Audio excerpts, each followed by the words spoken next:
I wanted to ask you about working with Dr. Grant. Dr. Grant, how you know Yeah, about him? I make some calls. Yeah. What is it? What's that been like? Well, he's from England, and I'm a vegetarian, so my diet's a little different than everybody else's, and he kind of helps me get everything that I need to get into my diet inside. So he's really been a big factor in a lot of the stuff I do today. What's the main source of protein for you? Main source of protein. That's a secret. How long have you been a vegetarian? I've been a vegetarian ever since I was born. My parents met and they both ate meat, but my mom kind of became healthier. She started reading stuff and convinced my dad to go vegetarian. They raised us all vegetarian. How can you correspond with him? Are you pretty much daily? You talking to him in some fashion? Who, Dr. Grant? Yeah. Yeah. We text back and forth every day for sure. Okay. I have tons of questions I'm still asking him about. I mean, he's old and still bench pressing, deadlifting, so now I have tons of questions to ask him. And he's a good mentor for me. How was it when he came to your house during the summer? It was good. He stayed there, cooked all the meals. He had some crazy stuff he was cooking, but it was all based off of raw food. So, and then he just shared an insight with me about recovery and how to gain a competitive advantage over all your opponents. So it was real cool. What the last 6 months been like for you, going from Seattle back to Colombia? Roller coaster, I'm sure. Yeah, it's been for sure an emotional roller coaster. I was committed to Washington, then that opportunity was kind of stripped away from me. But then I had the opportunity to come to Missouri, and so it's been up and down. But I feel like God just led me to Missouri, and I feel like this is where I'm supposed to be. So I'm ecstatic about being here, and I just can't wait until the season starts. What do you think about all this attention that you've got? Well, I have a great family, great parents to really keep me grounded. So I appreciate the attention, and I feel blessed. There's a lot of people that would like to be in my situation, but I try to stay grounded, stay humble, and realize I'm nowhere near where I want to get to. So I just have to take all the attention with a grain of salt and keep getting better and better.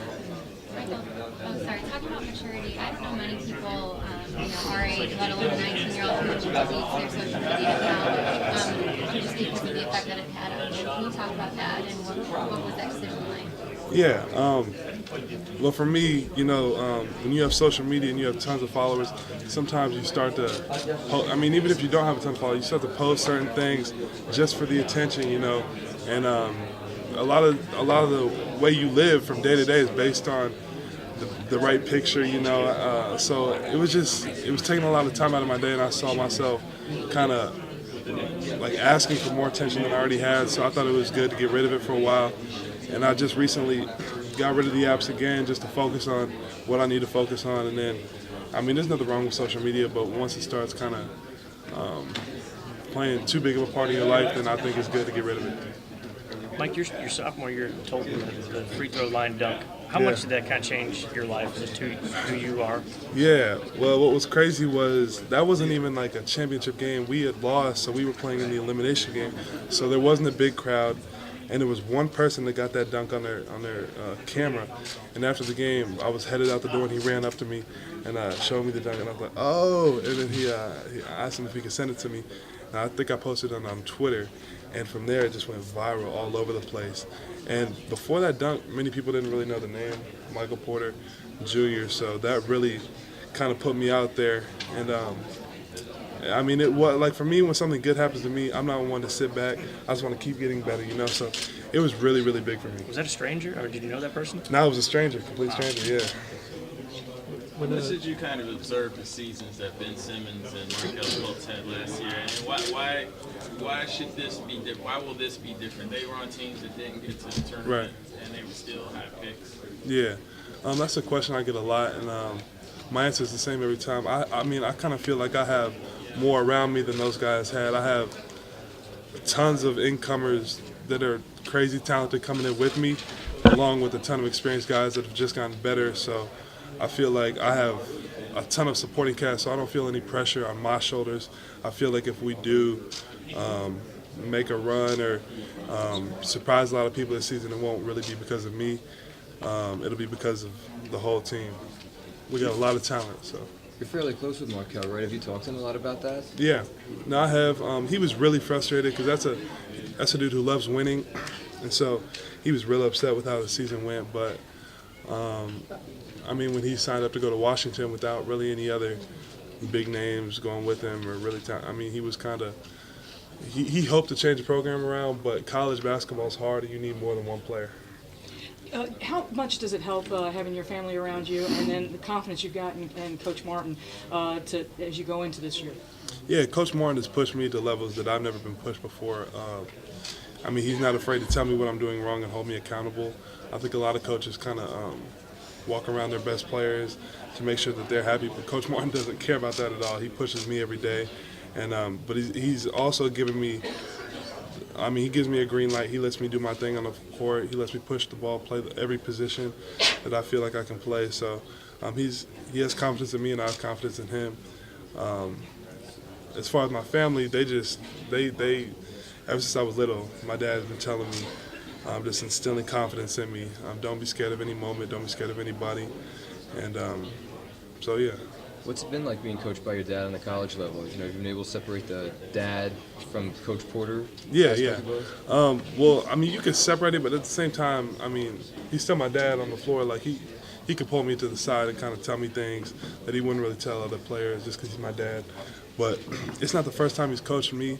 But, I mean, I love having him as a coach. I mean, we talk about basketball at home. And he just really, I mean, that's my dad, so I can't think of a better situation. As your dad, was he ever worried about keeping his best player happy? No. Nah, he always just wanted to keep pushing me and getting me better and better.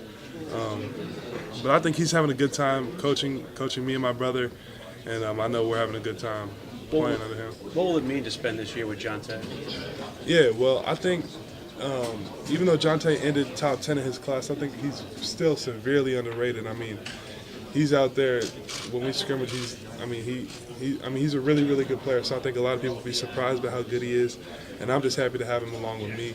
We played ever since we were little together, yeah, I just can't wait to get on the floor with him. Last year we went undefeated playing together in high school, so we haven't lost too many games playing together.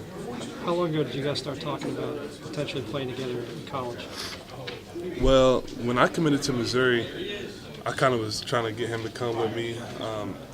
He was thinking about doing it at Washington, but when I committed to Missouri, he was really starting to think about it.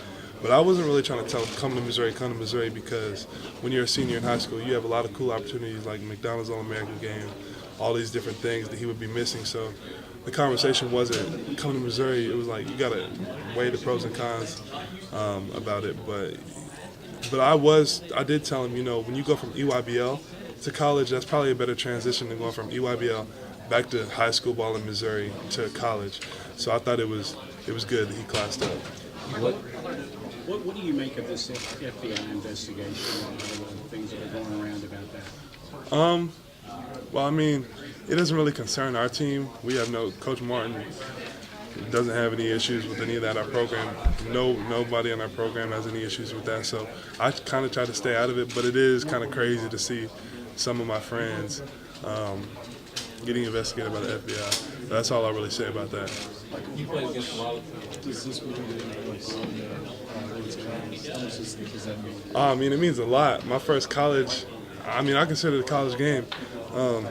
I heard tickets sold out in 2 minutes, and it's Mizzou and Kansas. So I mean, there's no bigger rivalry in college basketball than these two teams. So I know both teams are going to go out there, and even if it's a scrimmage, we're going to play our hardest, and we're going for the win. So I mean, I just can't wait to get out there. Growing up, are there a couple moments from the rivalry you remember specifically when you were growing up? Yeah, when I first moved there, I moved to Missouri in 5th grade, and that was back when Mizzou was real good. Kim English, Marcus Denman, Lawrence Bowers, all those guys. And that's my biggest memory at Mizzou Arena. I was sitting at the top of the arena because that was the only ticket you could get. It was packed, and Mizzou was playing Kansas, and it was a close game at the end, but Mizzou ended up winning, and the crowd was crazy. So that was part of me coming to Mizzou. I know how Mizzou fans can be if they have a good team to ride behind, and so I can't wait. Is that the game that Taylor hit the game-winning shot? Or? I think so. It was at Mizzou Arena, and it was way back. It would have been the Denman game where he went crazy. I think it was the Denman game. I think that's what it was. Yeah. like what Konzo said when he first told you the Kansas game was happening, some of y'all thought it was kind of a joke. I guess, what was your initial reaction when they told you? Yeah, well, Coach Konzo's kind of a man of like few words when it comes to that stuff. So we were watching film, and he just kind of in the middle of nowhere just said we're playing Kansas, and so we were like, what? But so afterwards, like we all asked him, "Are you being like serious?" And he told us, "Yeah," but he didn't say anything after that. Like, so we were all real excited once we found out it was for sure happening. You played a lot of guys from Kentucky in the AAU circuit. What are your thoughts on playing them at Rupp Arena and getting an opportunity to play against Kentucky? Oh yeah, well, I mean they're a great team. I know like all those guys: Quade, Kevin, Hamadou, Jared, PJ, Nick. So I mean I know all those guys from so many different events I've been at. So it'd be crazy going against each other in college. But I mean I wish them the best. I wish Kevin was here at Mizzou, but I mean he chose Kentucky, and I just wish him the best. I can't wait to go against him now. You said you didn't want to go to Kansas or Kentucky because you didn't want to be one of the guys. You think about Missouri and some of the great players they have. Does it kind of something you think about wanting to be the greatest Missouri player ever and kind of eclipse all that? I mean, of course. I want to be the best college player to ever play in college. So I for sure want to be the best Mizzou player to ever play in Mizzou. But what I meant when I said that was, I mean, Kentucky's obviously like a college basketball powerhouse. People go there and then go to the league. And I kind of wanted to go to a school where I could be remembered as for a long time and as helping that program get back on course. So are you looking at this as a collegiate career or a one-year experience, or how would you describe what you want to accomplish? Well, if I do what I think we can do this year, in terms of the team, not individually, but as a team, then I mean, I'm not gonna say I'll for sure be one and done, but I would consider it. But if we don't do as well as I believe we can do as a team, but I still do great individually and projected top 5, top 3, whatever, I don't know if I would go. I might come back just because I want, like I said, I want to leave a legacy and help the team get back on course. So it's not for sure one way or the other. But I mean, everybody thinks I'm not serious when I say that, but I actually might spend more than 1 year in college.